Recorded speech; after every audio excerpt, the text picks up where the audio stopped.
Think about the devices buzzing in your pocket, or maybe that electric vehicle you're dreaming about. Batteries. Right. They power so much of modern life. They really do. And we keep demanding more from them. Absolutely.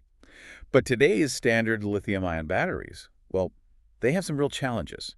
There's the issue of flammable liquid electrolytes, which is a safety concern. Definitely. And then there are dendrites. Right. These tiny metal splinters that can grow inside, cause short circuits, and, lead to battery failure. We always want more energy, longer life, better range for EVs. Precisely. And that relentless push is why solid-state batteries are getting so much attention right now.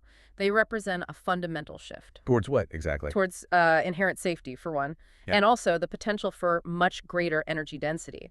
Think more power packed into a smaller, lighter space. Safer, more powerful. That sounds promising. So this brings us to the star of today's deep dive. Tantalum-doped lithium lanthanum zirconate. Ha! Yeah, it's a bit of a mouthful. It is. We'll mostly call it LLZTO, pronounced LZTO. You might occasionally hear its full chemical name, too. Lithium 6.4, lanthanum 3, zirconium 1.4, tantalum 0.6, oxygen 12. But just the once, hopefully. Right. So this LLZTO, it's a type of garnet, a solid electrolyte, and it's really a front-runner for these next-gen batteries. What makes these ceramic solid electrolytes so revolutionary beyond just getting rid of the liquid? Well, the advantages are pretty profound. First, as you said, ditching the flammable liquid means inherent safety. That drastically cuts down the risk of thermal runaway, batteries catching fire, which is a big worry with current tech. Okay, safety first. Makes sense. Second, the potential for significantly higher energy density is huge. Just imagine more power in a much smaller package. Third, it largely deals with that lithium dendrite problem you mentioned. Those problematic splinters. Exactly. By using a solid electrolyte, it's much harder for them to grow and cause failures. And finally, these solid materials tend to be more chemically stable. Which translates directly into longer battery life and more consistent performance over time, over many charge cycles. Safer, lasts longer, packs more punch. Sounds like the whole package. So this LLZTO material, what's it built on? What's the base? Okay, so its foundation is lithium lanthanum zirconium oxide, or LLZO. That's the parent garnet material. LLZO. And this LLZO, it naturally has a pretty high ionic conductivity. That means lithium ions can move through it quite easily, even at room temperature. We're talking better than 10 to the -4 Siemens per centimeter, which is really good for a solid material. Impressive. And crucially, it's also very stable when it's touching lithium metal itself, which is what you want for the anode in these high-performance solid-state designs. Okay, so LLZO is the base. Yeah. And the tantalum-doped part in LLZTO, what does adding tantalum do? The tantalum. That's the key to stabilizing LLZO's most conductive crystal structure, what's called the cubic phase. By adding just a bit of tantalum doping it, we create tantalum-doped lithium lanthanum zirconate, our LLZTO. And that makes it even better. Yes, it pushes the ionic conductivity even higher, up to maybe 1 millisiemens per centimeter at room temperature. That's a significant boost in how fast those lithium ions can zip through. So let's translate this for everyone listening. What does this technical jump actually mean for, everyday life? Well, potentially, it could mean a phone that charges up in minutes but lasts for days and doesn't get worryingly hot. Okay, I like the sound of that. Or think about electric vehicles with vastly longer ranges, making those long road trips totally feasible without range anxiety. It's really about moving from potential, from the lab bench, to practical everyday benefits. That's the goal we're all chasing. And today, we're diving deep into the clever science that's making these next-gen materials not just possible, but actually better and hopefully more accessible. Exactly. It turns out a big part of the story is rethinking how we actually make these crucial materials. It's about the manufacturing. Right. So let's unpack the old way first. How was LLZTO traditionally made? What did that recipe look like, and why was it such a hurdle? Okay. The standard method is called solid-state reaction. It sounds simple enough, but it's pretty demanding.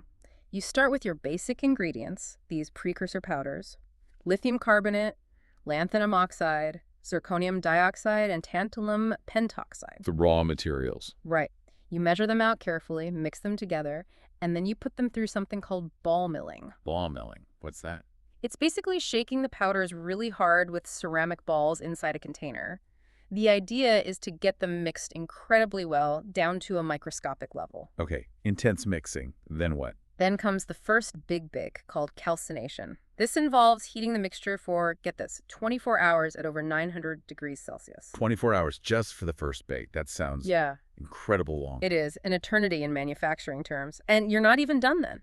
After calcination, you need more hours, often many more, of sintering. Another baking step. Yes, this time at even higher temperatures, usually above 1100 degrees Celsius. The goal here is to fuse those powder particles together into a dense, solid ceramic pellet. Wow, so it's not just long, it's incredibly energy hungry with all that high temperature baking. This must have been a major bottleneck for actually producing this stuff at scale. Absolutely. It's slow, it eats up a massive amount of energy, and consequently, it's very expensive. Plus, controlling the material's purity and preventing lithium from literally evaporating away during those long, hot hours is really difficult. Lithium loss. That sounds bad for a lithium battery material. It is. It degrades the performance. So this traditional method, while it worked in the lab, really limited the economic feasibility and widespread use of solid-state batteries. The manufacturing was almost as big a challenge as the material science itself. Okay, so this sets the stage. For years, LLZTO was this promising material, but kind of stuck because making it was so tough.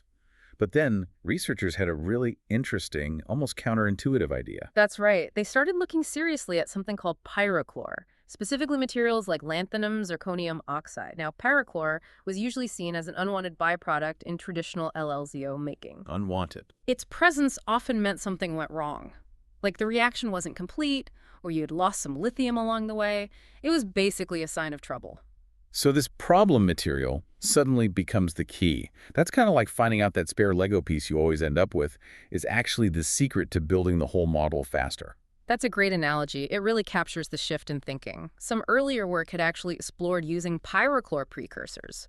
They used a molten salt flux method to make a specific tantalum-doped pyrochlore. Molten salt. Sounds aggressive. It is.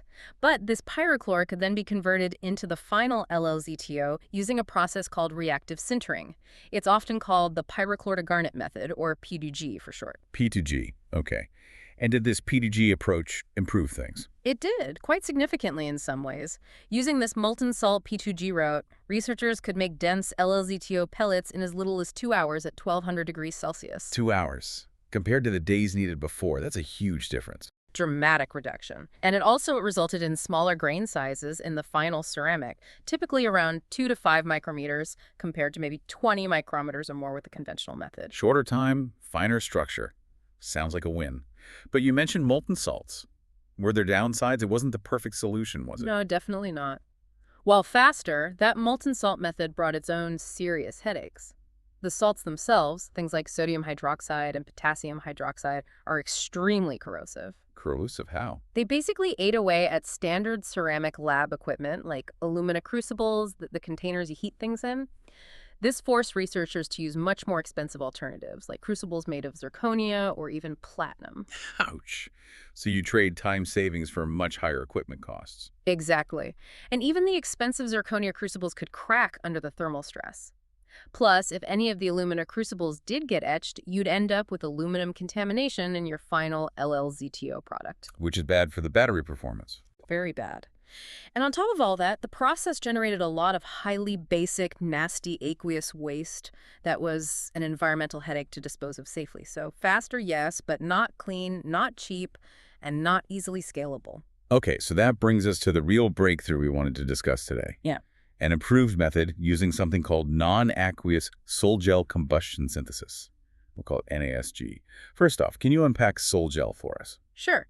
Sol-gel is a chemical process. You start with a sol, which is basically a stable suspension of tiny solid particles in a liquid. Think of it like a colloidal solution. Then, through chemical reactions, this sol transitions into a gel, which is like a semi-solid network structure. Okay, like making jelly. Sort of. Liquid to gel. That's a decent analogy, yes. The gel then solidifies, often with heating, to form the final solid material you want. Right. And the non-aqueous part, NASG, means no water is involved. Why is that important here? That's the crucial improvement.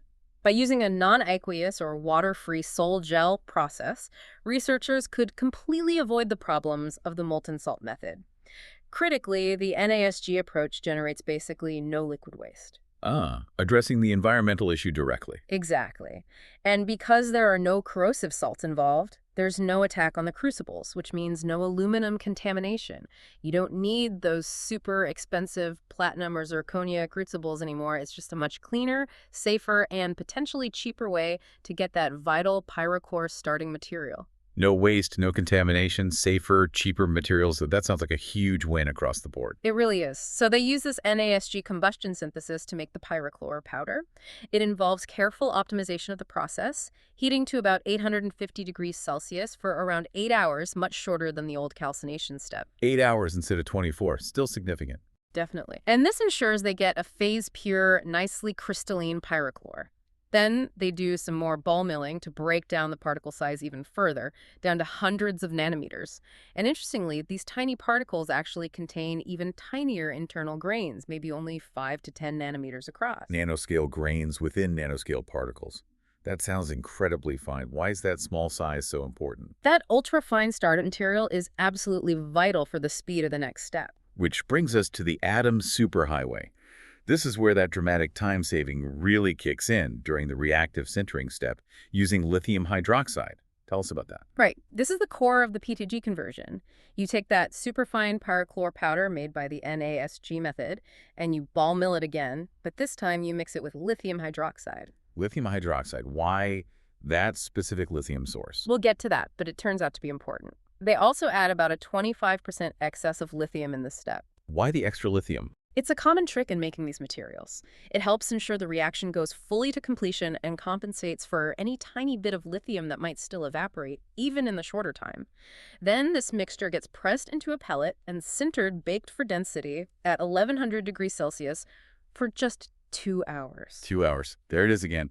Compared to the original solid-state reaction taking days, it's just incredible. What makes it so fast? Well, the very fine pyrochlore powder helps because there's lots of surface area for reactions, but the real key, the accelerator, is the lithium hydroxide. When it heats up during sintering, it melts. It melts. So you get a liquid phase again. Exactly. But this isn't like the corrosive molten salts from before. This molten lithium hydroxide acts like a high-speed transportation network within the pellet. An atom superhighway, if you will. An atom superhighway. I like that.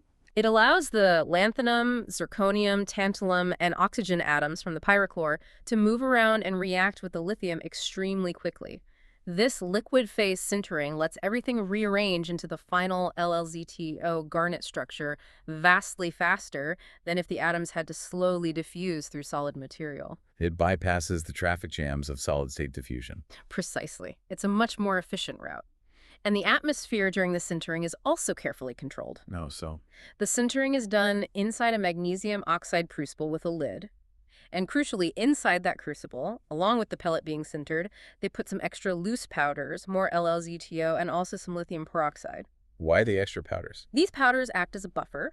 They decompose slightly or release lithium vapor at the high temperature, creating and maintaining a stable, lithium-rich atmosphere inside the closed crucible. Like putting a lid on a pot to keep the steam in. But here you're actively generating a lithium atmosphere to stop the pellet losing its own lithium. Exactly right. Preventing that lithium loss is critical for getting the best properties in the final LLZTO. And you asked earlier about the choice of lithium hydroxide. Yes. Why that one specifically? Researchers actually tested several different lithium sources. They tried lithium oxide, lithium peroxide, and lithium carbonate as well. But lithium hydroxide consistently gave the best results, phase-pure LLZTO with high density. What happened with the others, like lithium carbonate? Well, with lithium carbonate, for instance, it decomposes and releases carbon dioxide gas. In a closed crucible, that gas might get trapped, potentially hindering the main reaction or even leading to unwanted side products or lower density. Lithium hydroxide just worked better for this fast reactive sintering process. Okay, so the process is dramatically faster, cleaner, uses less energy, avoids contamination. Now the big question, how do they prove this new NASG-derived P2G-centered LLZTO is actually better? What's the evidence? Great question. Validation is key. They use a whole suite of techniques. First, they check the crystal structure using things like X-ray diffraction and Raman spectroscopy. And what do those show? They confirm that you get phase-pure LLZTO, the right garnet structure, with essentially no leftover pyrochlore or other unwanted phases. So structurally, it's the right stuff. Okay, structure confirmed. What about how well it's packed together, the density? For that, they turn to electron microscopy. scanning electron microscopy, or SEM, and transmission electron microscopy, TEM. These let them actually see the structure at the micro and even nanoscale. SEM and TEM. Got it. Well, I see. they found that the pellets sintered for just 2 hours reached an average relative density of around 92%. 92% density in only 2 hours. That sounds really good for ceramics. It is. Yeah. Especially for such a short time. If they sintered for 6 hours, they could push that up to 95% relative density. The theoretical maximum density for this material is about 5.4 grams per cubic centimeter, so getting very close very quickly. High density is crucial for good performance. Density is important, sure. But for a battery electrolyte, the killer metric has to be how well the lithium ions actually move through it, right? The ionic conductivity. Absolutely paramount. And the results were excellent. The LLZTO pellets, whether they were sintered for 2 hours or 6 hours, showed an ionic conductivity of about 0.4 millisiemens per centimeter at ring temperature. Is that good? How does it compare? That's quite good for a solid electrolyte. It means lithium ions can move through it pretty easily. They also measured the activation energy, basically, how much energy it takes to get an ion moving, and it was low, around 0.41 electron volts. That low barrier means ions can glide through without much resistance. Okay, good conductivity. Now, you mentioned earlier that the precursor pyrochlore had very small grains. Does that carry through to the final LLZTO, and why is grain size important anyway? Yes, it definitely carries through. SEM images, looking at fractured surfaces of the pellets, showed an average grain size of only about 2 micrometers for those 2-hour sintered samples. 2 micrometers. How does that compare to the old method? It's significantly smaller. Conventionally sintered LLZTO often ends up with much larger grains, maybe around 20 micrometers. So this new method gives grains that are roughly 10 times smaller. 10 times smaller. Yeah. Why is that better? Does it affect conductivity or something else? Well, it can potentially help conductivity. Think of the grain boundaries, the interfaces where these tiny crystal grains meet, as additional pathways for lithium ions. More boundaries might mean more routes for ions to travel. Okay, more pathways. But perhaps even more importantly, having a structure made of many small, tightly packed grains is generally more mechanically robust, and crucially, it's believed to be much better at suppressing the growth of those lithium dendrites we keep mentioning. The dendrites again. So smaller grains make it harder for those metal splinters to penetrate. That's the idea.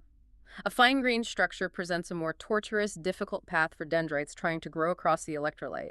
It helps build resilience right into the material. That makes perfect sense. So the structure's right, it's dense, ions moves well, it has small grains. But the ultimate test for using this in a solid-state battery, especially with lithium metal anode, must be how it handles actual charging and discharging cycles, right? The lithium stripping and plating. Exactly. This is where the rubber meets the road. How does it perform under current? The results here were really impressive. These P2G LLZTO pellets, made with the NASG precursor, could sustain cycling with lithium metal electrodes at a current density of 0.2 milliamps per square centimeter for over 100 hours. 100 hours at 0.2 milliamps.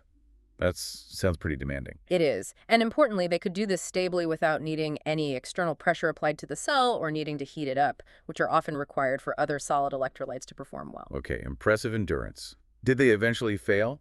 When did the dendrites win? They only short-circuited when the researchers pushed the current density even higher, up to 0.3 milliamps per square centimeter. Now here's the key comparison. LLZTO made by the traditional, slow solid-state reaction method. Under similar test conditions, it typically shorts out at a much lower current density, maybe around 0.05 milliamps per square centimeter. Wait, 0.05 versus 0.3? That means this new material is, what, 4 to 6 times more resistant to dendrite-induced failure? That's exactly it. This LLZTO, made using the cleaner, faster NASG P2G route, can handle significantly more lithium-ion traffic flowing back and forth before those dendrites cause a short circuit. That robustness is absolutely crucial for making practical, safe, high-performance solid-state batteries a reality. It's a major leap forward. Wow, what a fantastic deep dive into some really clever chemistry and process engineering. So the big takeaway here seems to be this revolutionary, much more efficient way to make LLZTO the pyrochlore-to-garnet, or P2G method. Yep, leveraging that non-aqueous sol gel, the NASG precursor. and using lithium hydroxide for that super fast reactive sintering step, creating that atom superhighway. Exactly. It really transforms the manufacturing landscape for this critical material. We've gone from that incredibly slow, energy-guzzling marathon bake To something more like a 2-hour sprint, dramatically cutting sintering time, maybe even allowing lower temperatures eventually. which has huge implications. Right. What's the broader impact then? Well, It's just a brilliant example of innovation, isn't it? Taking something that was seen as a problem, that pyrochlore stuff, and flipping it, turning it into the key ingredient for a faster, better route to future technology. it truly is. It reminds us that innovation isn't always about discovering a brand new miracle material. Sometimes the biggest breakthroughs come from completely rethinking how we make the promising materials we already know about. This whole deep dive into rethinking LLZTO manufacturing really gets you thinking, doesn't it? It makes you wonder, what other established, maybe long and energy-intensive industrial processes out there could be completely reimagined with a similar kind of shortcut chemistry approach? That is a great question to leave our listeners with. Where else are these hidden efficiencies, these sort of pyrochlore-like opportunities just waiting to be uncovered? It really highlights the power of clever chemistry and innovative process design, not just relying on brute force methods.